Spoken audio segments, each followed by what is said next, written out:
Halo, kembali lagi dengan Bunda Didi. Hari ini aku masak dendeng ragi ala Banyuwangi, teman-teman. Waktu jajan nasi tempong, salah satu lauknya adalah dendeng ragi ini. Rasanya enak banget.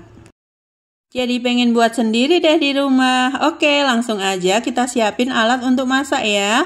Untuk ngiris-ngiris daging, aku pakai Royal Cutting Board dari Edstan Cookware. Ini talenan yang eksklusif dengan beragam fungsi, kemudian terbuat dari gandum, jadi aman digunakan untuk sehari-hari. Untuk pennya aku pakai Glow Pen Blue dari Edstan Cookware juga. Selanjutnya kita halusin bumbu ya, seperti yang aku tulis di video. Setelah bumbu halus, tambahkan garam, gula, dan kaldu. Selanjutnya angkat bumbu, kita ambil sepertiga bumbunya lalu campur dengan daging. Kemudian sisa bumbu campur dengan kelapa yang agak mawur ya teman-teman, tambahkan juga telur.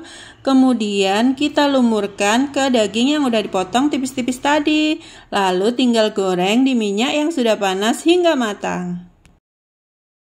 Gorengnya jangan dibolak-balik ya, ketika bawahnya udah kering baru dibalik, lalu angkat ketika sudah kecoklatan seperti ini.